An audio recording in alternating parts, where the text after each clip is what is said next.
Baik, terima kasih. Assalamualaikum warahmatullahi wabarakatuh.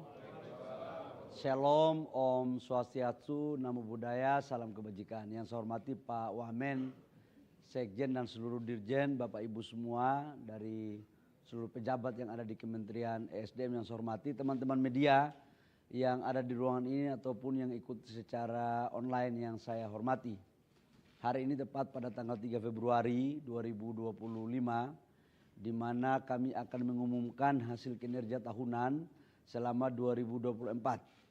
Dan di bawah pemerintahan Pak Prabowo sama Pak Gibran sebagai Presiden dan Wakil Presiden, Kementerian SDM salah satu yang diberikan tugas untuk menjalankan dan menyukseskan serta mengeksekusi program prioritas Pak Presiden. Program prioritas Pak Presiden ini minimal dalam asal itu ada 4. Pertama adalah kedaulatan pangan, yang kedua adalah kedaulatan energi, yang ketiga adalah hilirisasi, yang keempat adalah makanan bergizi. Di samping ada beberapa program yang lain. Nah, khususnya untuk menyangkut kedaulatan energi dan hilirisasi, itu Pak Presiden sudah membuat Satgas Kepres nomor 1 tahun 2025, di mana komandannya adalah dari Kementerian SDM dan kami ditunjuk sebagai ketua. Nah, agar kita bisa memahami betul tentang memulai dari mana sekarang baseline kita dan apa yang akan lakukan ke depan, hari ini saya akan menyampaikan tentang data-data 2024. Yang kedua, kita tahu bahwa Kementerian SDM mengerjakan ada beberapa poin. Yang pertama adalah menyangkut dengan mineral batu bara. Yang kedua adalah minyak dan gas. Yang ketiga menyangkut dengan listrik. Nanti pasti sebentar ada yang bertanya tentang listrik dan kapan pensiun listrik, gitu kan. Yang berikut adalah menyangkut dengan energi baru terbarukan. Di samping itu memang banyak pekerjaan dari Kementerian SDM termasuk dengan Badan Geologi ya, yang menyangkut dengan bencana, gunung berapi, tanah bergeser. Untung aja nggak ada rumah yang bergeser, tanah aja yang bergeser yang dinilai. Kalau itu ada berarti banyak data nanti yang kita kasih. Bapak Ibu semua, dalam kerangka itu kami akan menyampaikan secara langsung. Kami waktu saya di Kementerian Investasi, waktu itu saya punya satu anekdot bahwa hanya kepada Tuhan kita percaya, manusia butuh data. Dalam bahasa Bapak Presiden Prabowo mengatakan kita tidak boleh hanya omon-omon, harus punya data. Dan data ini Bapak Ibu semua, saya ingin untuk meminta kepada publik untuk men-challenge, nggak apa-apa. Karena dunia sekarang dunia transparan. Dan saya minta juga media, juga ini sebagai bagian daripada materi atau data yang bisa dijadikan sebagai referensi. Agar kemudian nanti ketika ada sebuah lembaga survei atau lembaga-lembaga lain yang mewawancarai kalian, datanya juga tidak data abal-abal, tapi data yang merujuk kepada sini. Supaya hasil survei objektif dan independen itu betul-betul bisa mendapatkan hasil yang baik. Baik, kita mulai ya Bapak Ibu semua. Kita lihat realisasi investasi di sektor SDM. Pak sini ya. Kalau kita melihat realisasi investasi kita di sektor SDM pada tahun 2024 itu sebesar 32,3 miliar US dollar. 32,3 miliar US dollar ini kalau kita melihat dari 2019 33,2, 2020 26, kemudian naik 2029 dan di 2024 32 miliar 32,3 miliar. Ini sama dengan kurang lebih kalau dirupiahkan ini hampir 500 triliun ya. Hampir 500 triliun rupiah. Coba asumsi 32,3 kali 16.000. Bukan 8.000 seperti yang kemarin ya. Hah? 515 triliun rupiah. Jadi akumulasi total investasi yang disumbangkan dari Kementerian SDM ini adalah 515 triliun rupiah. Perbedaannya adalah kalau investasi hulu migas itu memang tidak tercatat di Kementerian Investasi.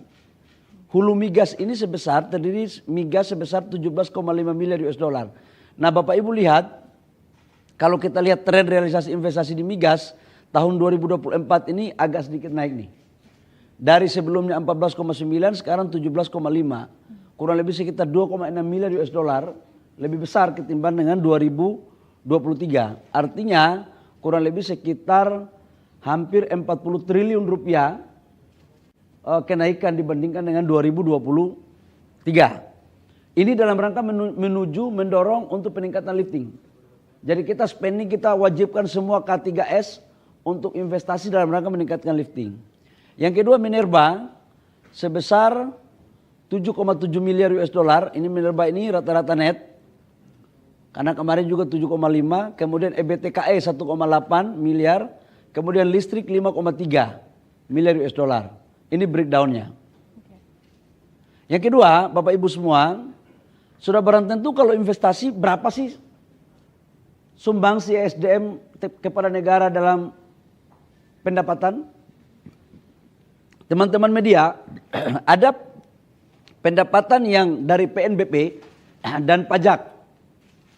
Nah, untuk pajak, PPh Badan dan pajak ekspor, PPN itu tidak di kami, itu di Kementerian Keuangan. Tapi kalau mau dihitung, itu pasti lebih banyak gitu. Nah, kita lihat target kita, investasi kita target PNBP kita di 2024 itu sebesar 234,2 triliun. Ini target. Namun realisasinya sebesar 269,5 triliun rupiah. Artinya terjadi kenaikan yang cukup signifikan. Terdiri dari apa? Dari migas sebesar 110,9 triliun, Minerba 140,5 triliun, EBTKE 2,8 triliun, lainnya 15,4 triliun rupiah. Pasti teman-teman bertanya, kenapa terjadi penurunan PNBP pada tahun 2023 dan ke 2024? Ini terjadi penurunan di sektor mineral batubara. Kenapa turun? Karena harga global lagi turun. Ini harga global lagi turun. Tapi kita bersyukur sekalipun harga global komoditas khususnya mineral batubara lagi turun, tapi target kita PNBP dari sektor ini masih bisa tumbuh yang tadinya 113 triliun dari target menjadi 140,5 triliun rupiah. Ini teman-teman media. Jadi kalau ditanya apa sih kerjaan Kementerian ESDM ini? Nah ini. Kami kasih dari total pendapatan negara berapa ribu triliun itu, hampir 3.000 itu, dari Kementerian SDM 269,6 triliun atau target melebihi sebesar 115% dari target 2024 dalam APBN. Jadi alhamdulillah naik ini.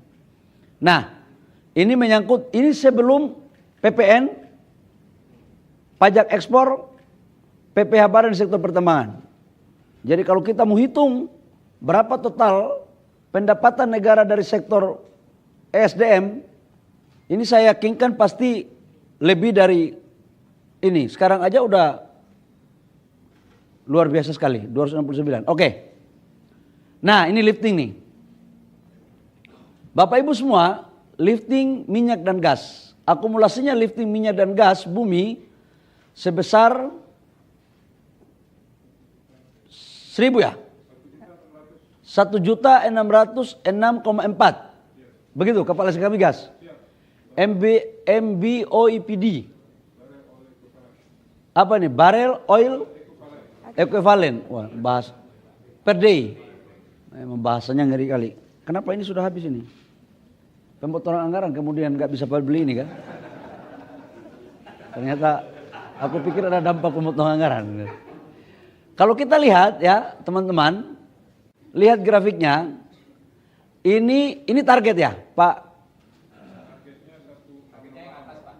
Ini target. Kalau kita melihat targetnya ini, realisasinya ini. Saya masuk di Kementerian ESDM itu Agustus akhir. Kemudian dilantik lagi bulan Oktober. Nah kalau kita lihat grafiknya, November-Desember itu antara target dan realisasi, itu realisasi lebih tinggi daripada target. Target di bulan November 1668, realisasi 1748. Di Desember 1668 dibuat rata soalnya, kemudian realisasi 1868. Ini terjadi kenaikan. Wallahu alam bisawab.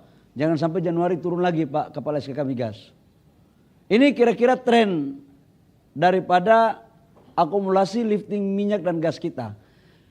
Kemudian kita breakdown minyak bumi kita 579,7. Nah ini juga terjadi di bulan November dan Desember.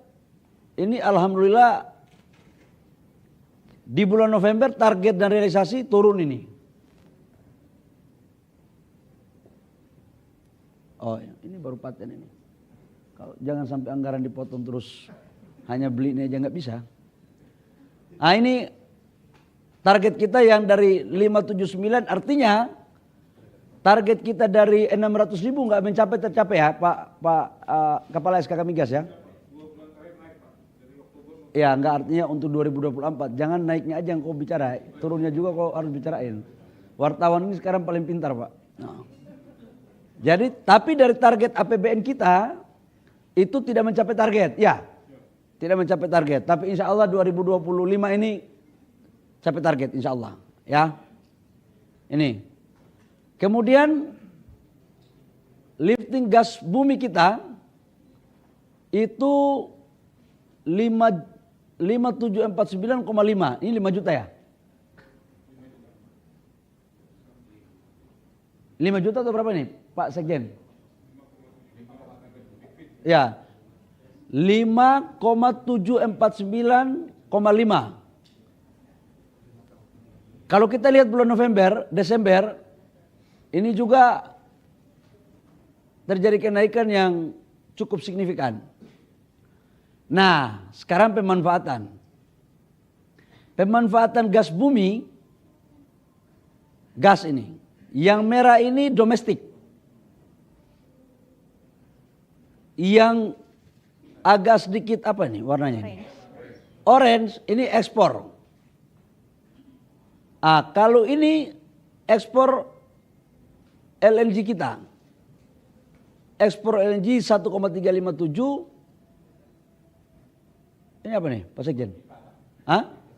Oh ekspor pipa. Oh ini ekspornya ada 2. Jadi pipanya 29%. Ini yang ke Singapura ini ya? Ini yang cenderung kita akan mengalihkan ke Batam ya. Ya. Ini ekspor ke Singapura, ini pakai LNG. Kemudian pemanfaatan domestik kita, ini breakdownnya. Untuk listrik 19%, pupuk 19%, industri 40%, apa ini? Gas kota 1% ya? 1%. Kemudian untuk domestik LPG ya 2%. Dan domestik LNG 19%. Jadi ini kira-kira akumulasi dari total produksi minyak kita 67% untuk konsumsi domestik. Dan 33% ekspor. Ke depan kami lagi menghitung untuk K3S yang baru yang akan melakukan produksi, kami akan memprioritaskan untuk kebutuhan domestik. Dengan tetap memperhatikan kontrak jangka panjang ya. Kontrak kita jangka panjang kita harus komitkan kepada yang lain. Kemudian kalau gas, pemanfaatan gas 2019 sampai dengan 2024. Ini akumulasi nih. Kalau 2019 domestik kita itu sekitar 3985. Nah 2024 domestik kita seperti ini sekarang. Jadi antara ekspor dan domestik sekarang lebih banyak untuk domestik. Penyaluran BBM satu harga. Ah ini, Ibu Kepala BPH Migas ini. Bapak Ibu semua, dari total 583 titik ya Ibu Kepala BPH Migas ya, yang tersebar di seluruh Indonesia untuk BBM satu harga, Maluku dan Papua itu 208. Supaya mereka merasakan juga kemerdekaan bangsa ini. Dulu waktu saya di Papua harga minyak di sini 6.000 dulu tahun 2000 sekian. Di Papua itu bisa sampai 20.000 per liter. Tapi sekarang mudah-mudahan sudah baik semua.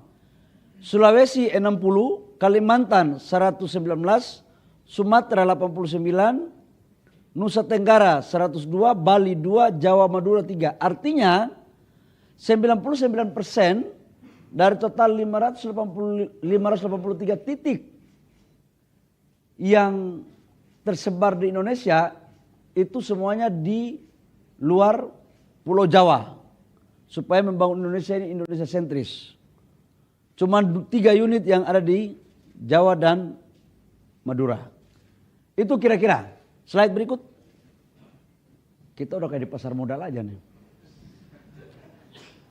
Nah, saya kembali ke sini. Bapak Ibu semua, kalau kita melihat pemanfaatan batu bara domestik periode 2019-2024. Yang pertama, di 2024 kita ekspor sebesar 550 juta ton. Sekedar informasi, total pemakaian batu bara dunia itu kurang lebih sekitar 8 miliar ton. 8 ya. Kurang lebih 8 sampai 8,5 miliar ton. Tetapi yang beredar di pasar batu bara itu kurang lebih sekitar 1.250 sampai 1,5 miliar ton.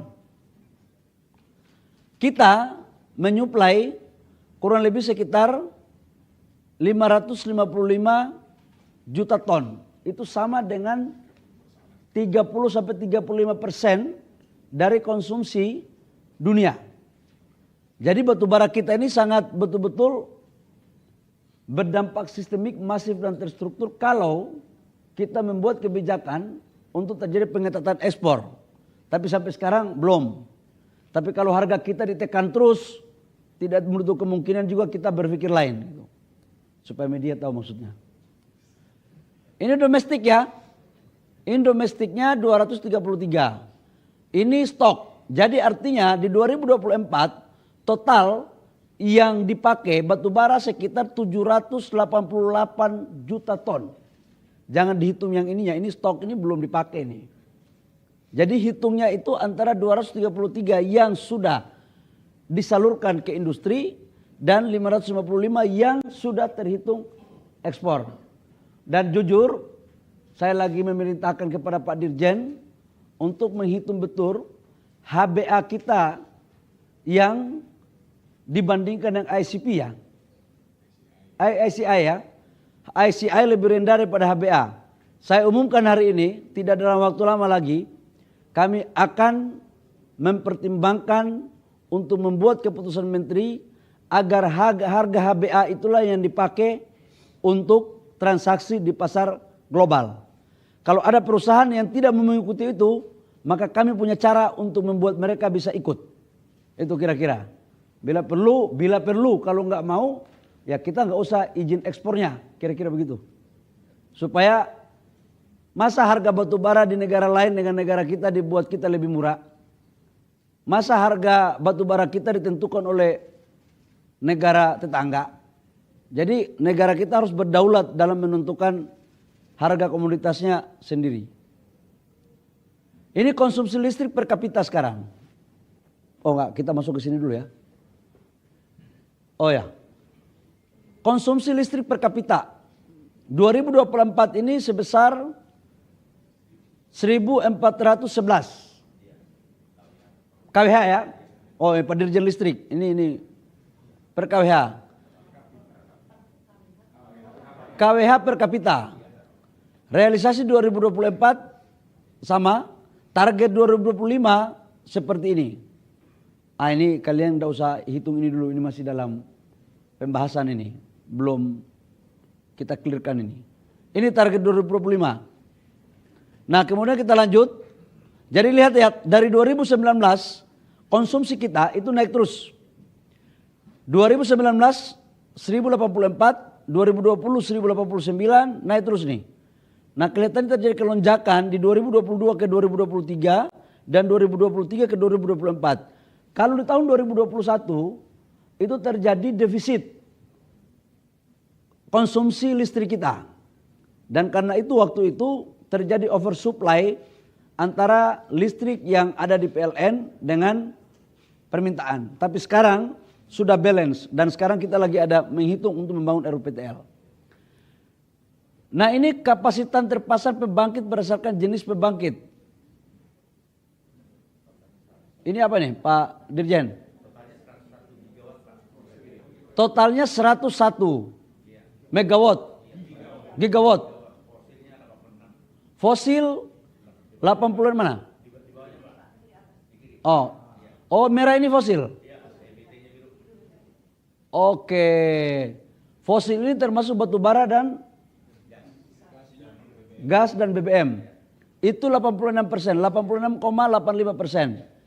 Yang energi baru terbarukan ini 15,1 gigawatt. Jadi kurang lebih sekitar 100%. Ini yang saya maksudkan kemarin defisit itu ya. Kalau target kita 2025 kan defisit sekitar 8.000 megawatt. Iya kan? Target kita kan 23. Nah ini penyebarannya nih Bapak Ibu semua. Ini penyebaran pulau-pulaunya nih. Nah untuk urusan listrik ini, nanti habis ini baru saya jelaskan untuk urusan listrik. Kemudian penurunan emisi gas rumah kaca. 147,61 juta ton dari target 142. Jadi kita lebih banyak. Ini kan untuk menuju net zero emission kan Pak Dirjen kan? Sampai 2060. Jadi kita ini sudah ada track sebenarnya. 2060 net zero emission dan setiap tahun kita sudah mempunyai target untuk berapa yang akan diturunkan. Kemudian ini realisasi produksi biodiesel. Mana Ibu Enia? Oh ada dirjennya nih. Ini juga sekarang lagi ada evaluasi yang perusahaan-perusahaan yang menaikkan harga biodiesel mau-maunya itu. Ini 2017 sebesar 3 juta 42. Sekarang dia sudah menjadi 13,5 juta 2024. Ini dari B35 2023 12,2 sekarang menjadi 13,15. Nah untuk B40 di 2025 kita mencanangkan sekitar 15 juta, 15,6 juta. 15,6 juta untuk biodiesel. Dan ini menjadi bagian terpenting Bapak Ibu semua. Karena nanti kalau di 2025 sekarang lagi berjalan. 2026 kita dorong ke B50. Maka insya Allah kita tidak lagi mengimpor solar. Ini bagian daripada mendorong kedaulatan energi. Kemudian ini mandatori B40. Ya ini proyeksi lah. Ya ini ada penghematan devisa nih. Penghematan devisa sebesar 147,5 triliun. Mengurangi emisi. Ini dampaknya sebenarnya nih. Nah ini. Pasti banyak yang tanya kemarin. Saya mau tanya dulu tentang pembangkit listrik tenaga uap. Bapak Ibu semua, saya mau kasih ilustrasi. Kita ini kan lagi sedang didorong untuk menjalankan konsensus Paris Agreement dengan memakai energi baru terbarukan.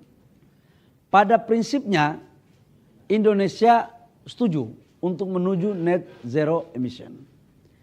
Tetapi kan kita melihat perkembangan global. Saya mau bikin hitung-hitungan ekonominya begini. Kita ini punya energi baru energi bersih itu terdiri dari gas, solar panel matahari, angin, air, panas bumi. Investasi yang cepat, yang langsung listriknya jadi, dan capex-nya murah, itu adalah PLTG. Gas, itu cepat. 1 tahun 4 bulan, sudah bisa beroperasi. Saya mau bikin hitung-hitungan untuk Bapak Ibu semua. 1 gigawatt listrik PLTG atau 1000 megawatt. 1 gigawatt itu sama dengan 1000 megawatt. Itu menghasilkan 25 kargo gas LNG. Dari harganya, selisih harganya antara PLTU dengan gas, dengan asumsi gasnya harganya $10 per MMBTU, 1 gigawatt itu sama dengan tingkat kemahalannya 6 triliun rupiah 1 tahun. Jadi kalau kita rubah dari PLTU ke gas 1 gigawatt selama 10 tahun, itu berarti tingkat kemahalannya 72 triliun. Kalau 10 gigawatt sama dengan 10.000 megawatt, itu artinya selama 10 tahun 720 triliun rupiah. 720 triliun rupiah bagi 10 berapa tuh? 72. Kalau kali 10 mega. Itu kira-kira. Jadi Bapak Ibu semua, kalau kita merubah langsung sekarang PLTU ke gas per tahun 10 gigawatt, itu sama dengan tingkat kemahalannya 72 triliun. Dan pemakaian gas kita, kalau 1 gigawatt 25 kargo, 10 gigawatt berarti 250 kargo. Pertanyaan kita sekarang adalah, apakah gas kita ini kita pakai semua untuk bakar untuk listrik? Atau kita mau pakai untuk hilirisasi? Ini sekedar ilustrasi aja. Jadi yang saya maksudkan adalah negara, perintah Bapak Presiden itu harus mendorong untuk bagaimana kita berswasembada energi. Nah, energi kita yang sekarang paling banyak itu adalah air, batu bara, angin, listrik. Nah, di China, di India, itu semuanya tidak memakai gas. Mereka blending, tetap batu bara, angin, matahari, tapi batu bara yang bersih dengan menangkap carbon capture. Jadi kalau ada wartawan dalam beberapa hasil yang dicek bahwa Kementerian SDM nilainya kurang bagus akibat karena tidak mempensiunkan PLTU. Saya mau tanya, lembaga mana yang membiayai kita kalau kita pensiunkan sekarang? Kita sekarang mau mikir pensiun PLTU, atau kita membangun sekolah, atau kita membangun hilirisasi, atau kita membangun yang prioritas yang lain. Ini dilematis sekali. Karena kalau pakai batu bara, itu biayanya sekitar 4,9 sampai 5 sen. Kalau pakai gas, itu pasti 10 ke atas. Nah, kemahalan harga ini harus dikompensasikan kepada rakyat atau negara. Nah, ini yang kami lagi menghitung. Jadi Bapak Ibu semua, mengelola negara ini jangan kita menari di gendang orang.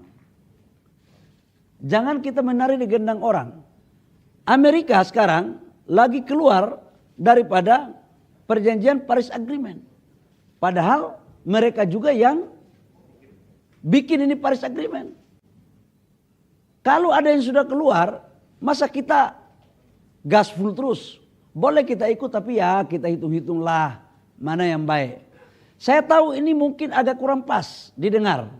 Tapi saya kan orang timur, harus ngomong apa adanya untuk negara. 72 triliun per tahun 10 gigawatt. Kalau kita konversi dia menjadi 20 gigawatt. 20 gigawatt ini sama dengan 20.000 megawatt. Artinya 20% dari total existing. Itu sama dengan per tahun kita harus overcost 150 triliun rupiah. Bayangkan itu. Dengan 500 kargo gas kita.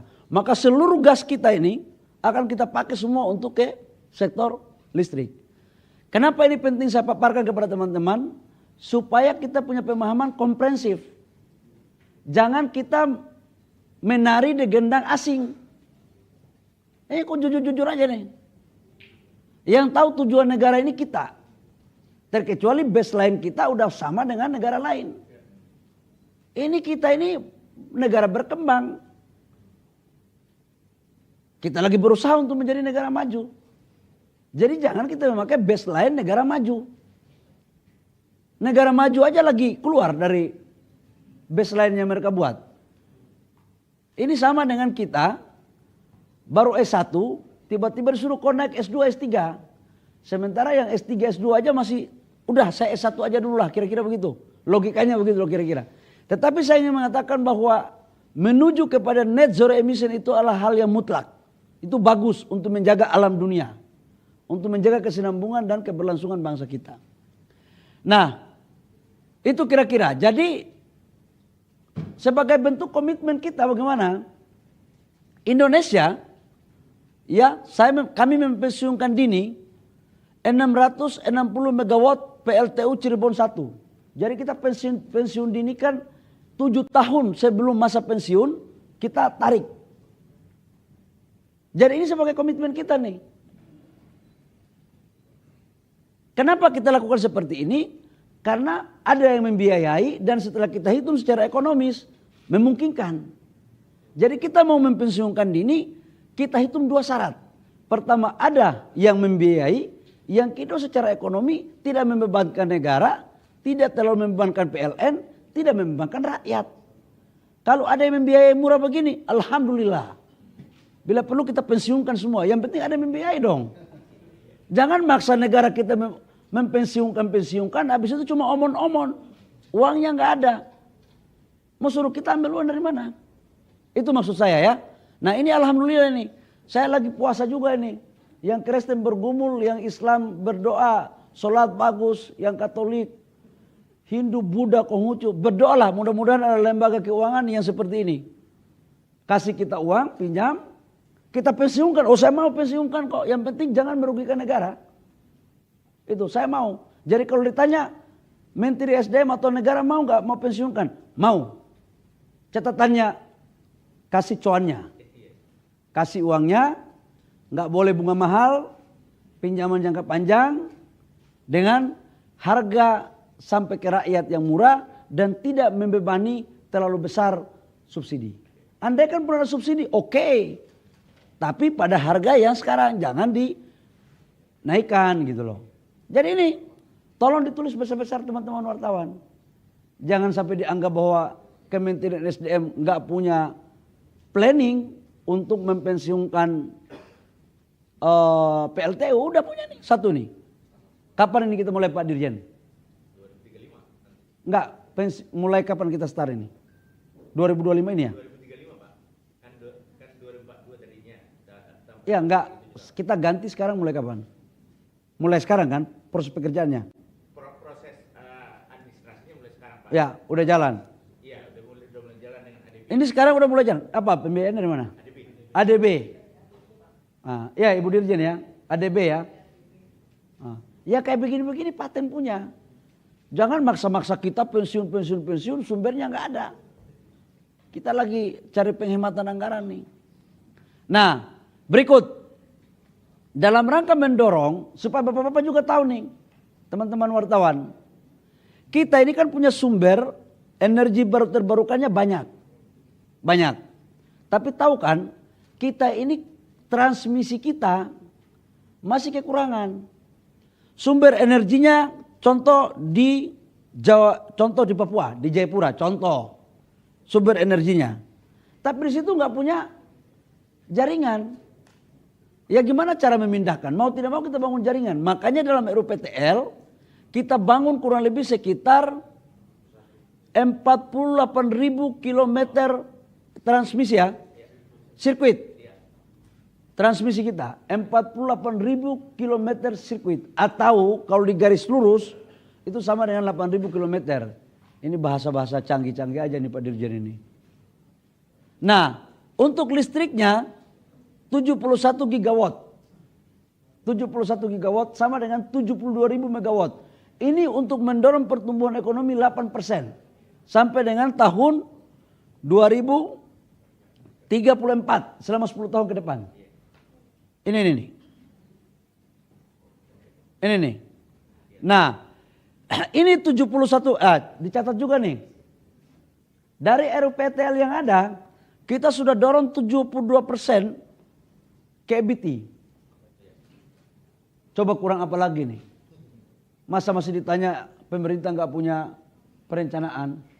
Ini jangan-jangan kemarin yang disurvei itu orang yang nggak tahu perkembangan yang ada di negara kali ini. Jadi tolong diberitakan bagus-bagus lah ya kepada semua wartawan bahwa kita sudah mempunyai perencanaan ini. 72% EBT pada RUPTL 2025-2034. Khusus untuk gas, ya khusus untuk gas, kita lagi betul-betul mengkaji.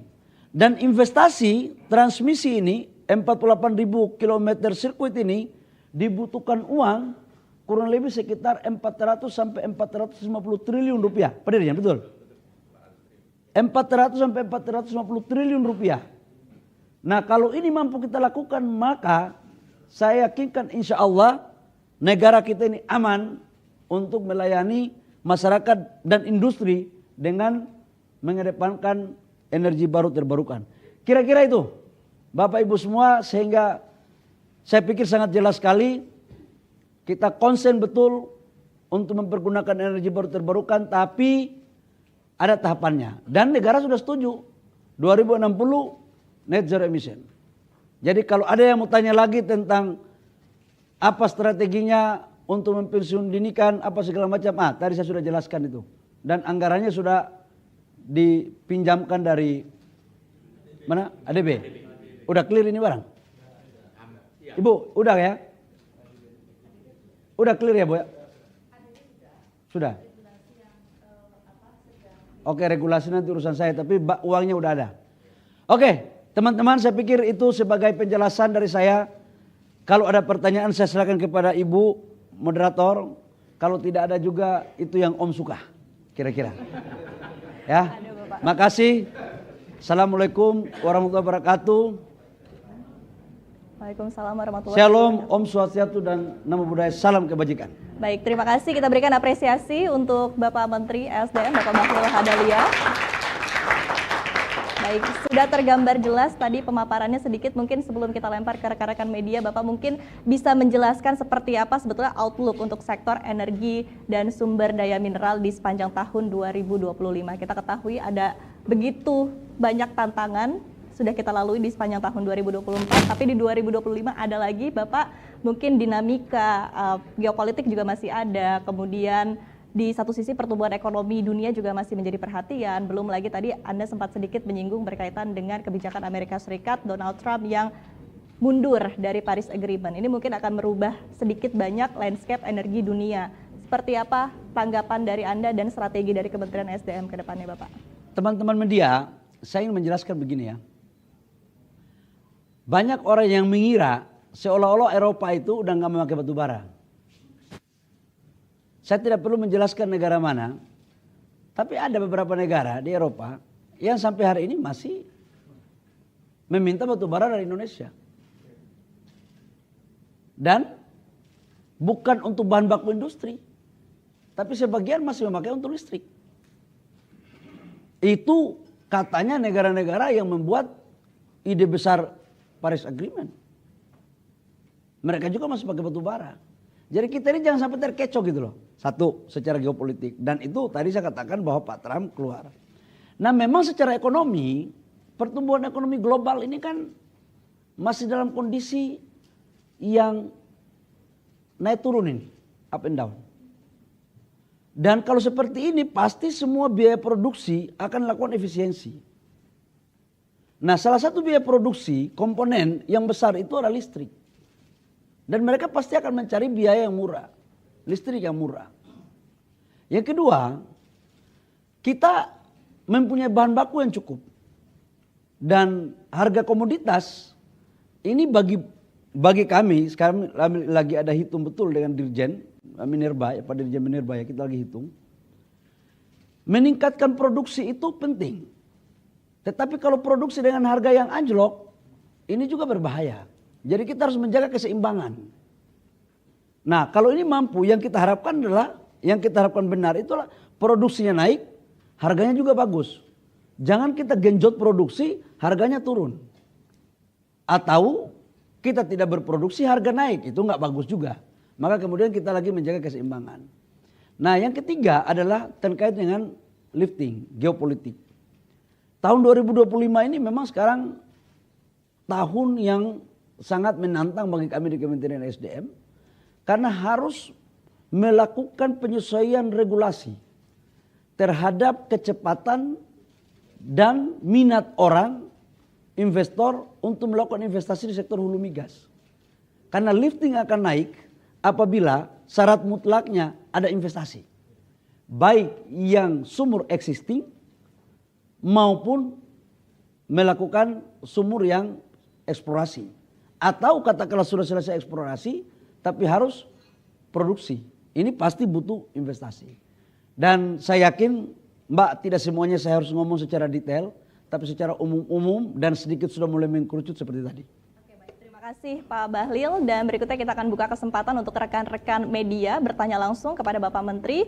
Kami akan mulai dari Mbak Eko dari Bloomberg terlebih dahulu. Mbak Pulpi dari Metro TV terlebih dahulu. Oke, selamat siang Pak Bahlil, Bapak Ibu dan juga teman-teman media. Mungkin sedikit di luar capaian kinerja, tapi saya yakin teman-teman media pasti ingin menanyakan hal ini Pak. Terkait LPG 3 kg. Karena menjadi pertanyaan kita semua dan di lapangan juga tampaknya sudah mulai langka Pak.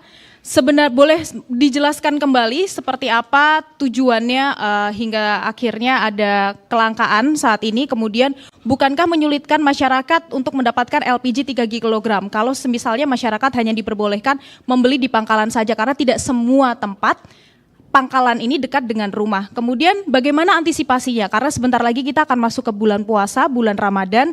Dan apakah kelangkaan LPG 3 kg ini imbas dari kebijakan tersebut? Dan yang terakhir, apakah dari pemerintah memang sengaja membatasi atau ini menjadi langkah hanya karena ada peralihan atau ada perubahan dari yang biasanya kita bisa beli di pengecer, saat ini hanya beli di pangkalan saja, sementara itu? Ya, baik. Ya ini yang saya paparkan lain, tanyanya lain. Ini yang orang Popo bilang latihan lain, main lain ini. Tapi oke nggak apa-apa lah, sesama pemain boleh dong kita jelaskan. Jadi menyangkut dengan LPG. Pertama dulu sampaikan, LPG ini tidak ada kuota yang dibatasi. Impor kita sama, bulan lalu dan bulan sekarang atau 3-4 bulan lalu sama aja, nggak ada. Subsidinya pun nggak ada yang dipangkas, tetap sama. Yang hal baru itu begini ceritanya. Selama ini kan Pertamina menyuplai ke agen. Agen menyuplai ke pangkalan. Pangkalan menyuplai ke pengencer. Laporan yang masuk ke kami itu kan ada yang memainkan harga. Ini jujur aja. Harganya itu kan ke rakyat itu harusnya tidak lebih dari 5.000, 6.000. Karena saya mau jelaskan secara rinci ya. Negara itu mensubsidi harga realnya itu per kilogram itu negara mensubsidi sekitar 12.000 ya Pak. 12.000 rupiah kurang lebih per kilogram. Kalau 3 kilogram satu tabung itu berarti kurang lebih sekitar 36.000 rupiah per tabung. Laporan yang masuk ke kami, subsidi ini, LPG ini ada yang sebagian tidak tepat sasaran. Ya mohon maaf tidak bermaksud curiga nih. Ada satu kelompok orang yang membeli LPG dengan jumlah yang tidak wajar. Ini untuk apa? Harganya naik. Sudah volumenya tidak wajar, harganya pun dimainkan. Nah dalam rangka mentertibkan ini, maka kita buatlah regulasi sebenarnya. Bahwa beli di pangkalan, karena harga sampai di pangkalan itu pemerintah bisa kontrol. Kalau harga di pangkalan itu dinaikkan, izin pangkalannya dicabut. Dikasih denda dan kita bisa tahu siapa pemainnya. Nah cuman memang dengan pengencer tidak diberikan itu, karena yang biasanya main ini kan di level di bawah. Sekarang saya dapat memahami, contoh di Jakarta Timur, di tempat saya tinggal. Pengencer itu biasanya cuma 100 meter saya bisa dapat LPG di pengencer itu. Sekarang mungkin bukan 100 meter, tapi mungkin 500 atau 1 kilo. Kadang-kadang tempatnya pun belum tahu. Karena di pangkalan gitu. Ini yang membuat sekarang ada sedikit peralihan.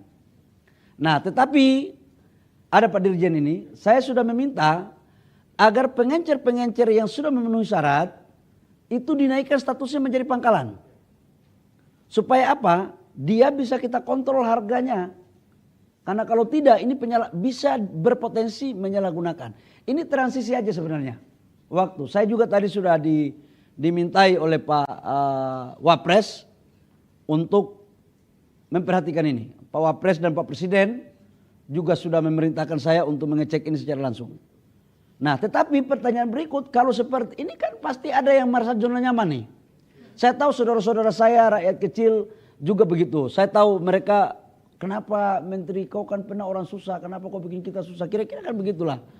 Ya, tapi Bapak Ibu semua saudara-saudara saya dimanapun berada, mohon kasih kami waktu sedikit saja. Kami selesaikan ini. Barang gak ada langkah, saya jamin. Saya jamin gak ada langkah, cuman persoalannya dari 100 meter, sekarang mungkin jauh lebih dari itu ngambilnya. Tapi mungkin biaya transportasinya sedikit yang harus ditambah nih untuk bisa kita cari formulasi lah. Supaya tujuannya apa?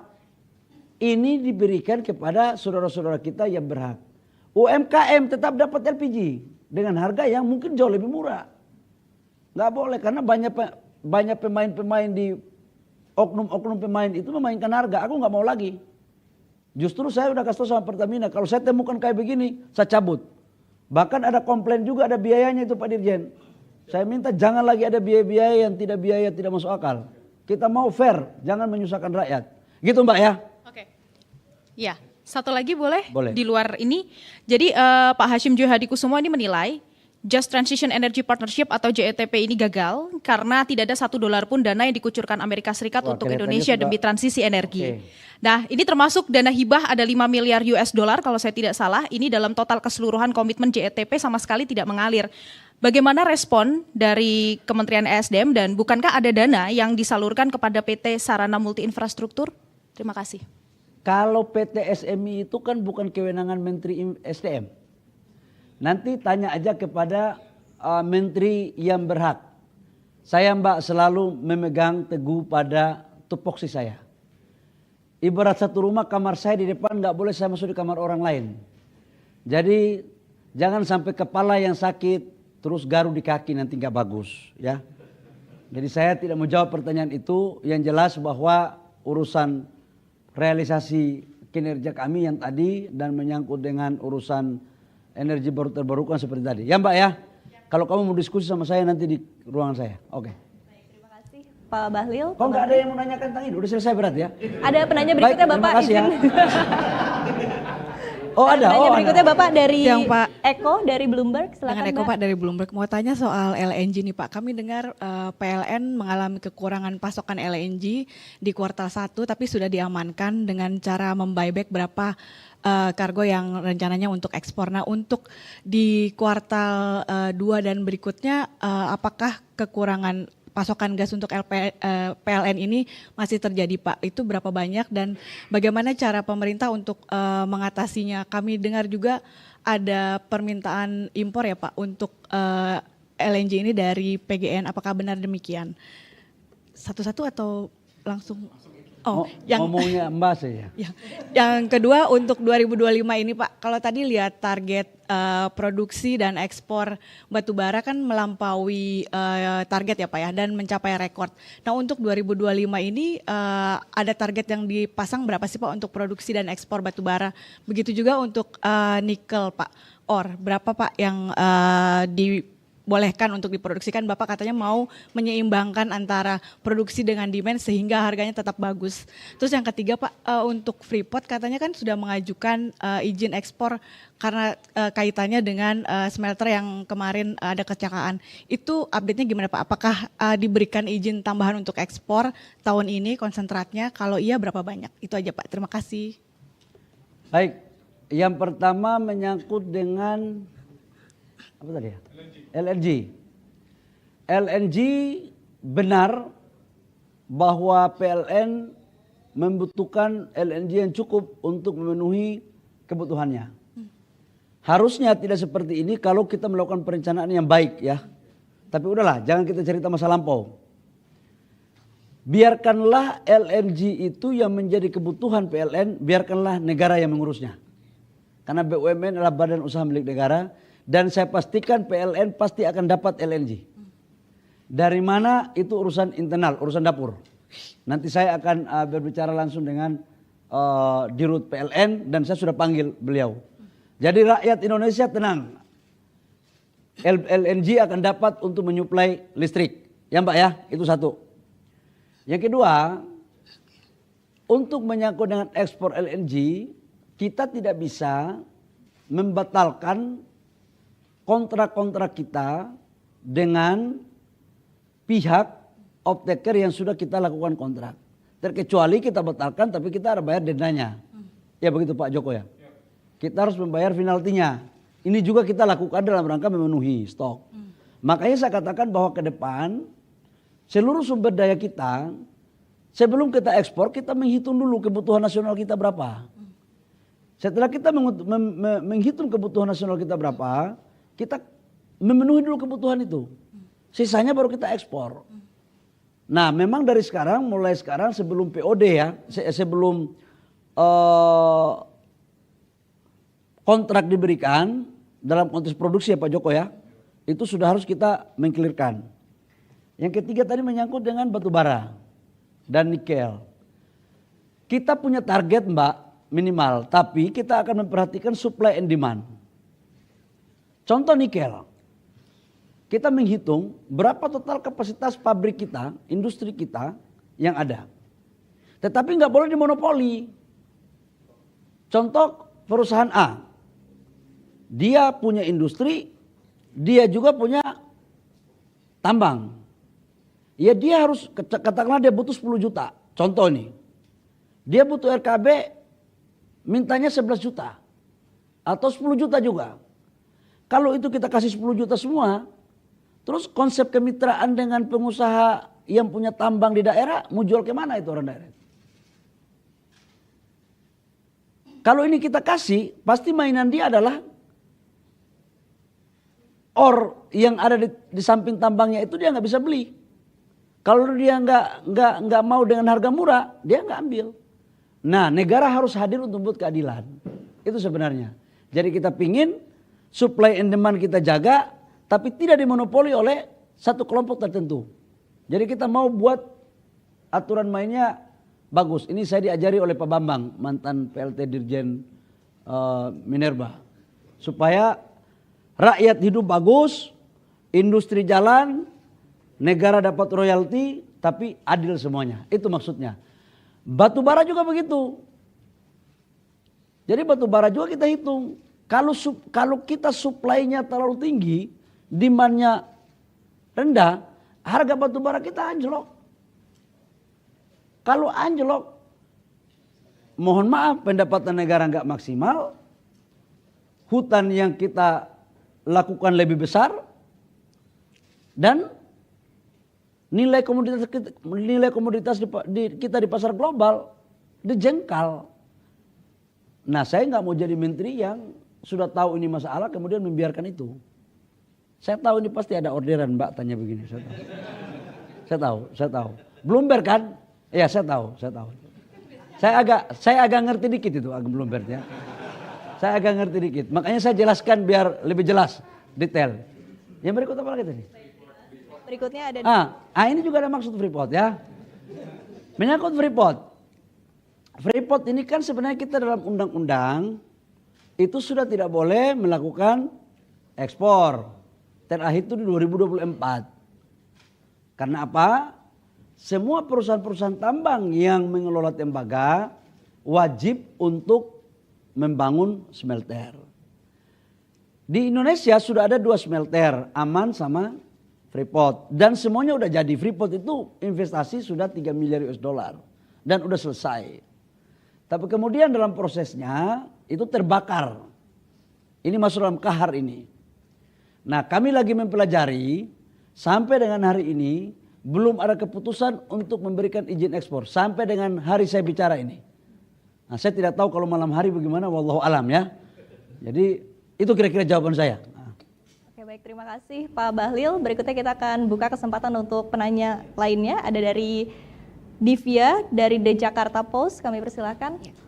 Selamat siang Pak Bahlil. Ini ada pertanyaan. Mbak, kau orang Papua kah? Bukan Pak. Rambut kau kayak Papua itu loh. Oh, iya Pak. Untuk di sektor migas, pertanyaan pertamanya saat ini update pasokan gas pipa untuk industri seperti apa ya Pak? Ada di angka berapa dan asalnya dari perusahaan mana saja selain dari PGN? Kemudian apakah ada peningkatan untuk pasokan gas pipanya dan apakah sudah bisa mencukupi kebutuhan industri penerima HGBT? Dan yang untuk sektor gatriknya soal RUPTL Pak, yang pertama target RUPTL 2025 itu diluncurkan bulan apa ya? Kemudian tantangannya untuk perumusan RUPTL seperti apa? Dan apakah dari SDM mengantisipasi investasi sektor pembangkit listrik EBT itu bisa minim tanpa adanya RUPTL terbaru? Kemudian apakah bisa diberikan gambaran bagaimana komposisi total kapasitas PLTP dan PLTA di RUPTL terbaru dan akankah ada revisi harga listrik EBT untuk kedua jenis pembangkit tadi supaya lebih meningkatkan minat investor. Sekian dari saya Pak, terima kasih. Terima kasih Mbak. Pertama menyangkut dengan gas pipa. Wah, ini nanti teknis, nanti Pak Dirjen nanti tanya Dirjen ya. Karena angka-angka ini tentang berapa jumlah pasokan. Ada slide? Sudah ada? Coba buka slide. Mbak, kamu baru datang? Kenapa? Baru datang? Sudah dari tadi Pak. Oh, dari tadi, berarti nggak fokus ya? Kalau Bapak tanya, Mbak langsung. Ah, ini nih, mana? Ini. Oh iya. Coba kamu foto cepat. Nah, ini sudah cocok dengan Sudah, ini data demand dari industrinya belum ya Pak? Hah? Loh, justru industri dapat dari kita. Iya Pak, ini kan dihubungannya dengan rencana untuk menaikkan harga HGBT-nya dari 6 US. Enggak, ini jumlah dulu. Kita bicara jumlah dulu, jangan bicara harga ya. Iya. Jadi total kebutuhan kita di dalam negeri 67%, sebesar 3881 domestik. Itu kalau gas, ini kan maksudnya kan? Iya Pak. Mana gas industri? Oh ini. Jadi totalnya 40% itu untuk industri. Oke Pak. Sebesar 1473 ya. Apa ini? MMBTU? MMBTUD. Ah ini. Ini pemanfaatannya nih. Di breakdown pupuk 690. Oh enggak, bukan breakdown ya. Ini bagiannya. Pupuk 690, 19%. Kelistrikan 19%. Domestik LNG 19%. LPG 2%. Gas untuk kota 1%. Apa BPG ini apa nih? Oh, untuk transportasi 3,95. Nah, kalau kamu mau tanya ini tentang harga. Untuk yang tahun 2025 sih Pak. Oh. Untuk tahun ininya. Salah tema hari ini. Saya pikir, saya masih berpikir 2024, tapi kalian terlalu cepat, 2025 ini kan. Okay. Untuk 2025, harga HGBT sudah diputuskan dalam ratas. Di mana karena harga gas dunia lagi naik, maka harga untuk listrik, HGBT untuk listrik itu maksimal $7 per MMBTU. Sementara HGBT untuk bahan baku industri maksimal $6,5 per MMBTU. Tapi tidak berlaku untuk bahan baku hasil hilirisasi yang untuk ekspor. Nggak berlaku. Contoh, pupuk Kaltim. Dia mengelola pupuk tapi orientasinya ekspor. Itu kita tidak kasih HGBT. Karena HGBT itu sebenarnya, Mbak, itu sweetener negara.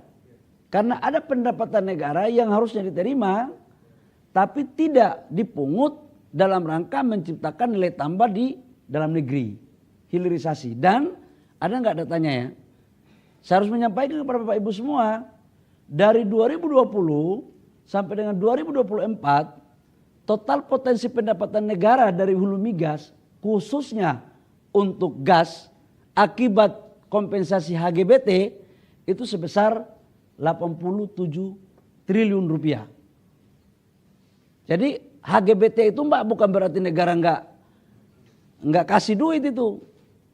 Itu ada potensi negara yang nggak dipungut untuk memberikan sweetener kepada perusahaan agar dia membangun industri hilirisasinya. Jadi seperti itu, Ibu yang mulia. Oke, siap. Terima kasih, Pak. RUPTL, Pak. Soal Pertanyaan RUPTL. RUPTL kita lagi bahas ya, tapi sudah makronya 71 gigawatt. Nah, dari 71 gigawatt itu perencanaan awalnya, dibuka dong slide-nya. Ini 71 gigawatt, 72% EBT. Tapi ini tinggal detailnya sekarang lagi kami bahas.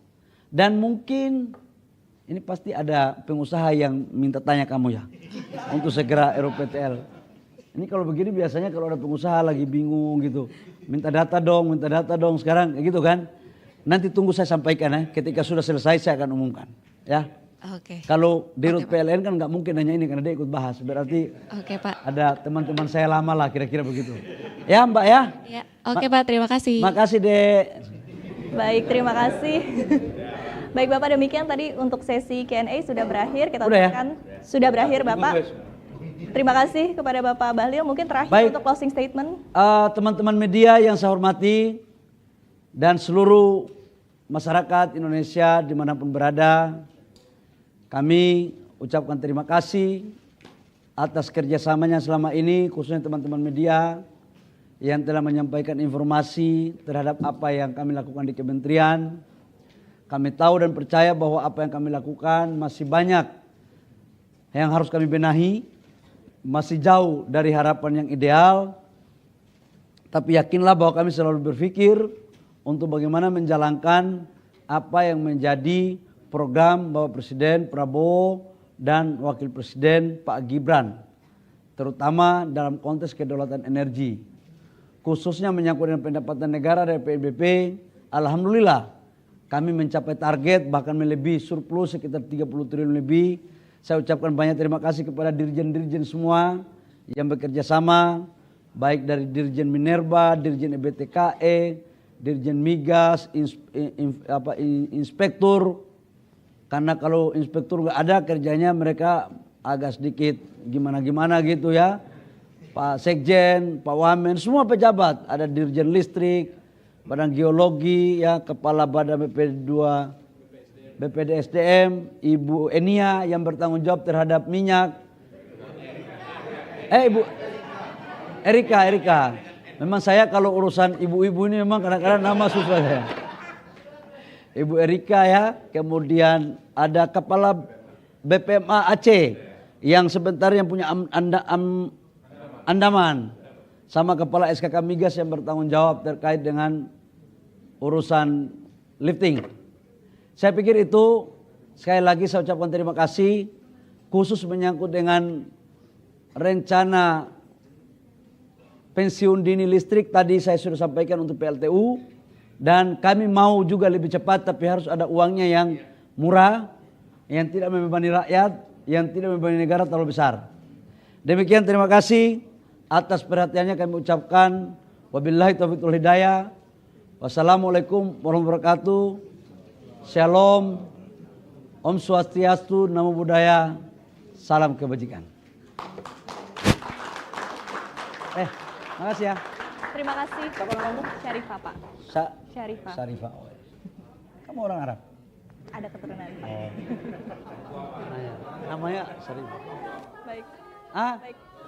saya berjalan Bapak aja. Ibu, demikian untuk acara konferensi.